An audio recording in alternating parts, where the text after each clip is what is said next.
2. Et 45 milyon. Bu ay ya. Kaya bu ay mı? Fakir kan kaya YouTube bak kira kusur pejal bu mu? 45 milyon bağlı. Ne yapalım? Abi bağlı da ne yapalım? Yayını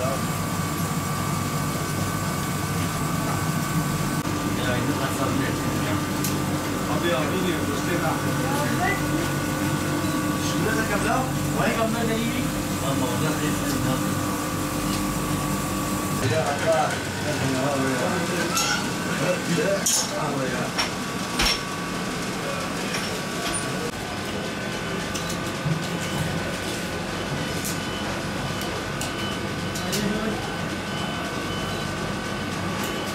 Et çok bağlanmış, yani millet fakir alamıyor artık. Satışlarımız yani fazla et gitmiyor. Bağlı olduğu için fazla gitmiyor. Abi hayvan, yani hayvan kıtlığı var. Hayvan çok bağlandığı için çok kesiliyor da. Yani hayvan yok ha. Abi hayvan çok bağlanmış. Biz de milletle perişan olmuşuz. Ancak Tarım Bakanlığı'ndan bir çare bekliyoruz. Vatandaş artık yani sofrasında et bulamıyor. Zakada çeşitli işkembedir, tavuktur. Yani artık kimse et almıyor.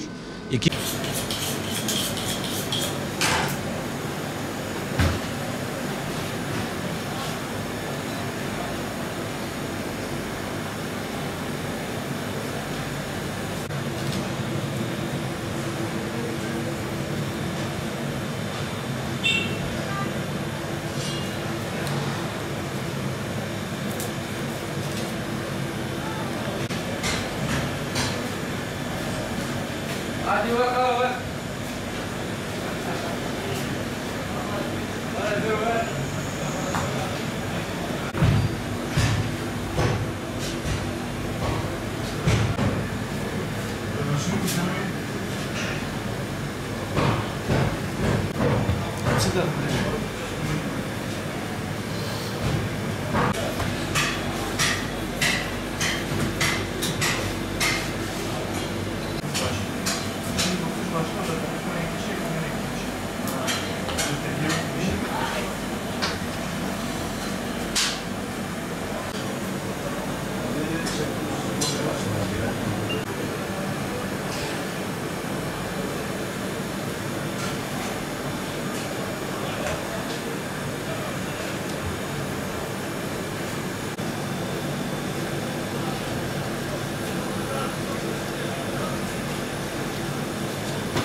Fiyatlar bayağı yükseliyor. Fiyatlar şu an ne kadar? Şu anda dana kuşbaşı 45 milyon. Kuzu eti 38 milyon. Yani bu Ramazan dolayı biz de şikayetçiyiz. Yani sattığımızda, yani biz de satıyoruz ama biz şikayetçi oluyoruz. Fiyat şu anda kıyma 40 milyon. Daha önce 30-35 milyondan sattığımız kıymayı şu anda 40 milyondan satıyoruz. Fiyatları yüksektir. Şimdi fiyatları düşürse daha iyi olur.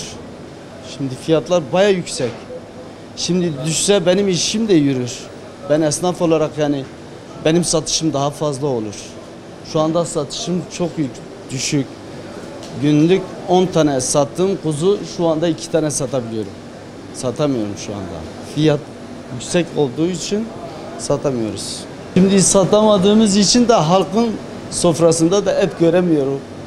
O da var yani. Şu anda sakatat alıyorlar. Ciğer, işkembe, bağırsak. Şunları alıyor. Et yüksek olduğu için ciğere koşuyorlar. Böbreğe koşuyorlar, yüreğe koşuyorlar. Şu anda bunları alabiliyorlar. Düşürseler çok iyi olur. Yani halk da memnun olur. Biz de memnun oluruz. Tarım Bakanı ben çağrıda bulunuyorum. Lütfen o da yardımcı olsunlar. Yani bize de yardımcı olsunlar, halka da yardımcı olsunlar. Bu fiyatlar düşürülürse çok iyi olur. Herkes için çok iyi olur.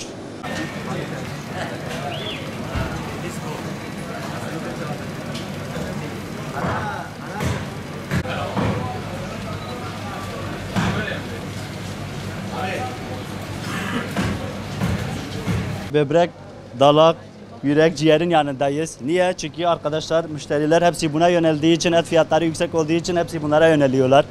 Fiyatlar ucuzdur zaten. Yürek 15, böbrek 12 milyon. Et fiyatları yüksektir. Kuzu eti 37 milyon olmuş, kıyma 38 milyon, dana eti çiğ köfteli 45 milyon olmuş. Bundan dolayı halkımız bir şey alamıyor. Bunu ne istiyoruz? Buna bir çözüm istiyoruz. Dışarıdan hayvan, kuzu ne olsun gelmesini istiyoruz. Artı bütün arkadaşlar zaten dinliyor, insanlar da beni dinliyor. Burada biz iş yapamıyoruz. Artı işkembeler de burada yasak olduğu için karabalık olmuyor. Bu belediyemizin yaptığından dolayı olmuyor. Tabii ki yapmışsa da. İşkembenin buraya gelmesini istiyoruz. Artı şöyle bir şey de var. Et fiyatları yüksektir. Çok yüksektir. Başka bir şey diyeceğim yoktur. Teşekkür ediyorum. Et fiyatları son zamanlarda ateş pahası, yani yoksulun alacak durumda değil. Eti ancak gelip sakatatları alabiliyoruz. O da daha önceden kalmış yerleri artık. Eskiden biz kuzu ciğerini beğenmezken şu anda inek ciğerini zor buluyoruz. Kilosu 25 lira. En ucuz sakatat bile şu anda yoksulun yiyebileceği durumda değil. Yani yoksul bunları alacak durumda değil. En ucuzu işte şu yüreğin kilosu bile 15 lira şu anda. Benim dükkanım vardı. İşkembe, kelle paça satıyordum. Belediyemiz kaldırdı onları. Şu anda ben gidip inşaatta çalışıyorum günde 45 milyona. Yömyeğimi aldım geldim çocuklara 1 kilo et alacağım ama yömyeği 1 kilo ete verip gideceğim eve. Yani ben dükkanımın açılmasını istiyorum. Sayın Kaymakam'a bundan rica ediyorum. İşkembe, bağırsak, işte kelle paça dükkanlarımıza geri gelsin. Bu kadar çok insan burada ekmek yiyor. Yani o durumda biz mağduruz yani. Söyleyeceğim bu kadar. Ana kilo patre civarız.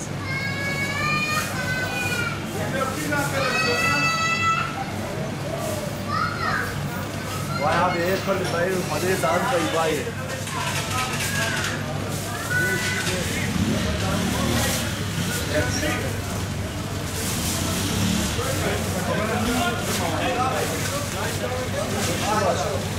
Devlet götürsün bize mali versin, 30'a versin biz 32'ye satalım.